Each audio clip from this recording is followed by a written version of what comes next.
কৃষ্ণকান্ত সন্দিকৈ ৰাজ্যিক মুক্ত বিশ্ববিদ্যালয়ৰ অধীনত যোৰহাট জে.বি. কলেজত 2025-26 বৰ্ষৰ BA, MA আৰু ডিপ্ল'মা পাঠ্যক্ৰমৰ এডমিশ্যন চলি আছে। এডমিশ্যনৰ লাষ্ট ডেট 31 জুলাই 2025। নামভৰ্তিৰ বাবে যোগাযোগৰ নম্বৰটো হৈছে 9954692884 অথবা 9706357140 জে.বি. কলেজ যোৰহাট। এটি বিশেষ বাতৰি লৈ নিউজ নৰ ষ্টুডিঅ'ত মই মুকিবুল হুছেইন। যোৰহাট লায়ন্স চকু চিকিৎসালয়ৰ 50,000 বিনামূলীয়া কেটেৰেক্ট অস্ত্ৰোপচাৰ সম্পন্ন। নিউজ নৰ এক বিশেষ প্ৰতিবেদন। যোৰহাট লায়ন্স চকু চিকিৎসালয়ৰ 50,000 বিনামূলীয়া কেটেৰেক্ট অস্ত্ৰোপচাৰ সম্পন্ন। উল্লেখযোগ্য যে যোৰহাটৰ অন্যতম চকু চিকিৎসালয় যোৰহাট লায়ন্স চকু চিকিৎসালয়ে সম্পূৰ্ণ কৰিলে 50,000 বিনামূলীয়া চকু অস্ত্ৰোপচাৰ। আৰু সকলোৱে জানে লায়ন্স ক্লাবে যোৰহাটত এইখন হস্পিটেল আজি বহু বছৰ ধৰি মইতো আজি 30 বছৰ আগতে মই এখেতসকলৰ লগত জড়িত হৈছিলোঁ। এইটো এটা সৰুকৈ আগবাঢ়ি আজি এটা সম্পূৰ্ণ সৰ্বাংগ সুন্দৰ এটা চকু হস্পিটেল হৈ গ'ল। আৰু ইয়াত মানে আমাৰ গোটেই বস্তুটো ইয়াত এতিয়া আজি 50,000তকৈ অধিক ৰেটিনা অপাৰেশ্যন ফ্ৰী কৰিছে। এইটো বৰ ডাঙৰ কথা। এইটো এচিভমেণ্ট কেনেকুৱা সৰু সুৰা এচিভমেণ্ট নহয়। আৰু সেইকাৰণে আজি মোকো ইনভাইট কৰিছিলে টু চেলিব্ৰেট দ্য অকেজন। আৰু মই খুব সুখী যে তেওঁলোকে খুব সাংঘাতিক ধৰণে ভাল কাম কৰিছে। আৰু ইয়াত বহুত ছিনিয়ৰ চিটিজেন আছে যোৰহাটৰ, যিসকলে আৰম্ভণিৰ পৰা এতিয়ালৈকে যিসকল জীৱিত হৈ আছে তেওঁলোকে সম্পূৰ্ণ কাম ইয়াত তেওঁলোকে নিজকে নিয়োজিত কৰিছে। সেইকাৰণে ইয়াত সম্পূৰ্ণ সুন্দৰভাৱে গোটেই কামখিনি চলি আছে। আৰু এতিয়া আমি এটা কথা, ৰেটিনাৰ ক্ষেত্ৰত মাজতে এটা চৰকাৰৰ এটা সাহায্য দিছিলে ৰেটিনা যেতিয়া অপাৰেশ্যন হয়, কিন্তু সেই বস্তুটো এতিয়া বৰ্তমান বন্ধ হৈ আছে। বন্ধ হৈ থকাৰ কাৰণে অকণমান ইয়াত ৰেটিনাৰ অপাৰেশ্যন ফ্ৰীকৈ কৰাত অসুবিধা হৈছে। এটা ৰেটিনা অপাৰেশ্যন প্ৰায় 20,000 মানকৈ টকা লাগে।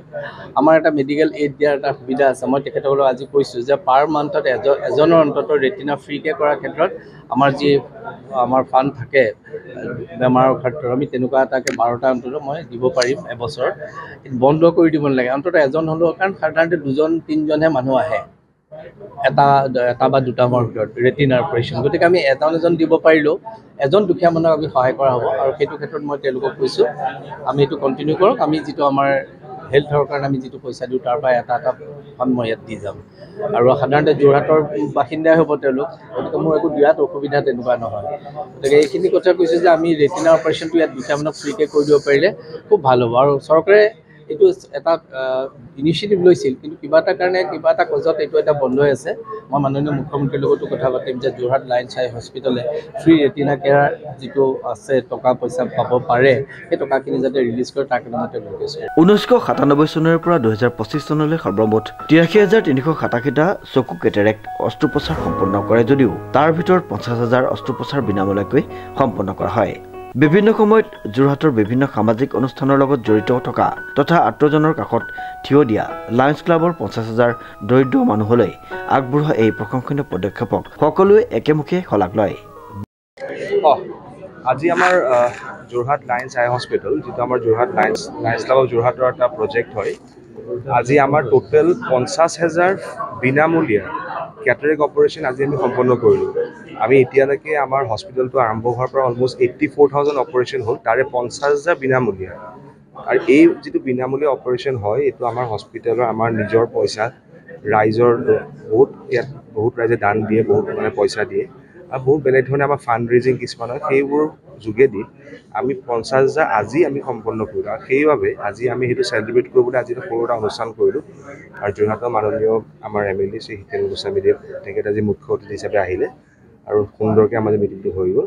সিমানখিনি state one of the best hospital upper Assam. আৰু এনেকুৱা এটা এইটো যোৰহাট বুলি নহয়, আপাৰ আছামৰ সকলো মানুহ ইয়াত আহি পিনে আমি ইয়াত বিনামূলীয়া, আমি কেতিয়াও আপুনি যদি যোন মানে নহওক কিয়, আমি কেতিয়াও পইচাৰ কথা নকওঁ যে তেওঁক মই পইচা দিব নোৱাৰোঁ, ইট ইজ ফ্ৰী। আমি কেতিয়াও নুসুধোঁ আপোনাৰ ইনকাম কি বা আমাক সেইটো কৰিবলৈ আমি নাযাওঁ। আৰু কোনোবাই যদি কয় মই পেইড কৰিম, আমি পেইড হিচাপত কৰোঁ। আমি এইটো নহয় যে আমি মানুহ চাই ফ্ৰী কৰোঁ, মানুহ চাই পেইড কৰোঁ। আমি বিনামূলীয়া কৰিব থাকোঁ। ইয়াত পেইডো আছে, যদি কোনোবাই আপোনালোকে পেইড কৰিব যে আমি পেইড হিচাপত কৰোঁ। আৰু আমাৰ বৰ dedicated team of doctor led by doctor Pulakesh Bhagawati, তেওঁ বৰ ফেণ্টাষ্টিক ডক্টৰ, নাম শুনিছে আপোনালোকে। আৰু তেখেতৰ যিটো কণ্ট্ৰিবিউশ্যন, সেইটো নোহোৱাহেঁতেন আজি আমি এইটো ষ্টেজ নাপাওঁ। আৰু আমাৰ যিখন ট্ৰাষ্ট আছে যিটো চলাই হেডেড বাই লায়ন NC গান্ধী, তেওঁ আমাৰ চেয়াৰমেন হয় আমাৰ এই ট্ৰাষ্টটো।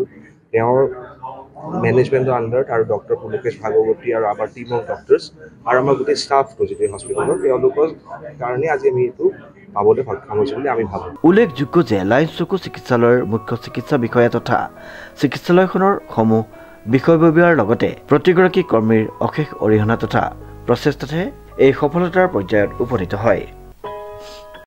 ক'বলৈ গ'লে আমি দুয়োটাই কৰোঁ, পেইডো কৰোঁ, আমি ফ্ৰীও কৰোঁ। 50,000 আমি এতিয়ালৈকে ক্ৰছ কৰিছোঁ।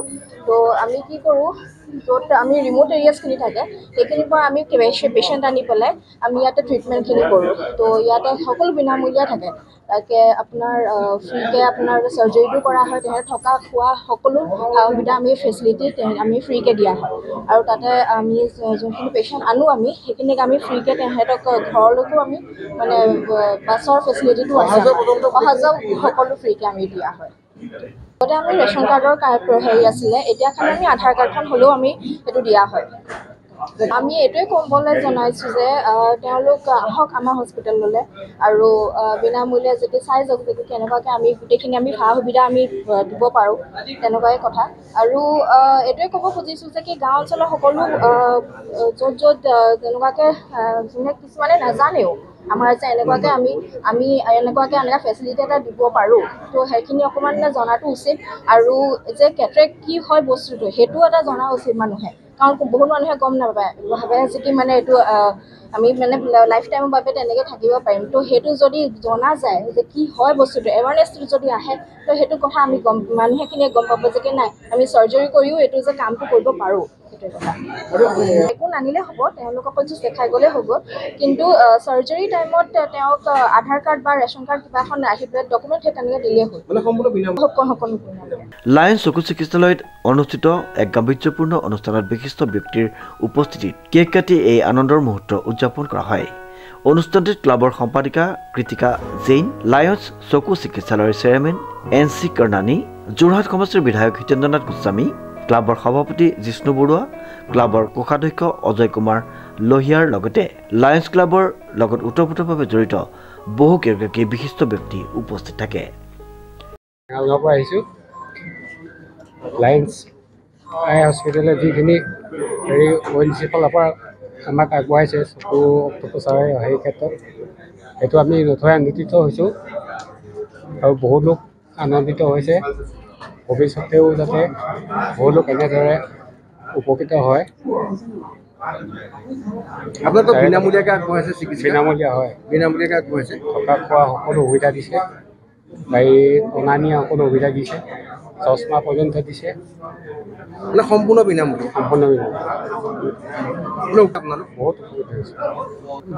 বালিজান ইয়াত লায়ন্স ক্লাবত ট্ৰিটমেণ্ট কৰিছিলে, সম্পূৰ্ণ চব বিনামূলীয়াই কৰিছে, চব বিনামূলীয়া, অনা মেলা আৰু চব বিনামূলীয়া কৰিছে। মানে ঘৰৰ পৰা অহা যোৱাৰ পৰা আদি কৰি সকলো কৰাইছে। উপকৃত হৈছে। কি ক'ব লায়ন্স ক্লাবক, কি ক'ব? চকুতো প্ৰব্লেম আছিলে, এইটো চেঞ্জ সলাই দিছে আৰু চকু প্ৰব্লেম হৈছে। অসমবাসী ৰাইজলৈ কি আহ্বান জনাব? লায়ন্স ক্লাবত আপোনাৰ ট্ৰিটমেণ্ট উপকৃত হ'ব। অনুপম বৰাৰ ৰিপৰ্ট, নিউজ নাও।